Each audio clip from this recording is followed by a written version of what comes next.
TV serial वसुधा में आने वाला है अब तक का सबसे बड़ा और चौंकाने वाला ट्विस्ट, जिसे जानकर दर्शकों के होश उड़ जाएंगे। एक ऐसा रहस्य जो अब तक किसी ने सोचा भी नहीं था, अब धीरे धीरे सामने आने वाला है। सवाल सिर्फ इतना है, क्या असली चंद्रिका सिंह चौहान अभी भी जिंदा है? और अगर हाँ, तो फिर जो औरत अभी चौहान हाउस में चंद्रिका बनकर रह रही है, वह आखिर कौन है? जी हाँ दोस्तों, बहुत बड़ी खबर सामने आ रही है। बताया जा रहा है कि पुरानी चंद्रिका सिंह चौहान को किडनैप करके रखा गया है और जो चंद्रिका इस समय सीरियल में दिखाई दे रही है, वह असली नहीं बल्कि नकली है। इस नकली चंद्रिका ने एक बहुत बड़ी चाल चल रखी है और उसी चाल की वजह से वह वसुधा को कभी भी दिल से स्वीकार नहीं कर पा रही। कहानी उस वक्त और रहस्यमयी हो जाती है जब चंद्रिका साफ साफ कह देती है कि भले ही वसुधा इस घर की बहू बन चुकी हो, लेकिन उसे चौहान हाउस में रहने का हक नहीं मिलेगा। वसुधा को घर के अंदर रहने की इजाजत नहीं दी जाती और उसे बाहर ही रहने को कहा जाता है।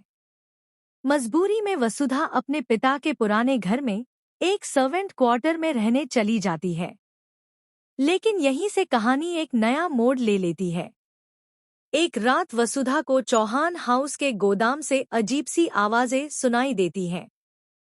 पहले तो वह डर जाती है, लेकिन फिर उसके मन में शक पैदा होता है। वह हिम्मत जुटाकर गोदाम की ओर बढ़ती है, धीरे धीरे तहखाने की सीढ़ियों से नीचे उतरती है और बेसमेंट का दरवाजा खोलती है। जैसे ही दरवाजा खुलता है, वसुधा की आंखें फटी की फटी रह जाती हैं। सामने एक कुर्सी पर कोई बैठा होता है।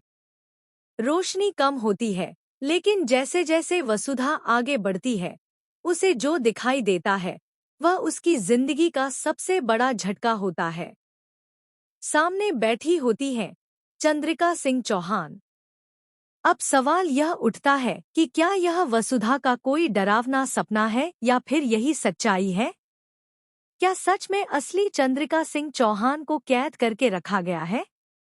और अगर हाँ, तो किसने और क्यों? इसी बीच कहानी में एंट्री होती है करिश्मा की, वही करिश्मा जिसे कभी चंद्रिका सिंह चौहान ने घर से निकाल दिया था। वही करिश्मा जिसकी बहन मेघा ने एक समय देव से शादी करने के लिए चौहान खानदान को हिलाकर रख दिया था। करिश्मा हमेशा से बदले की आग में जलती रही है और अब उसने बदला ले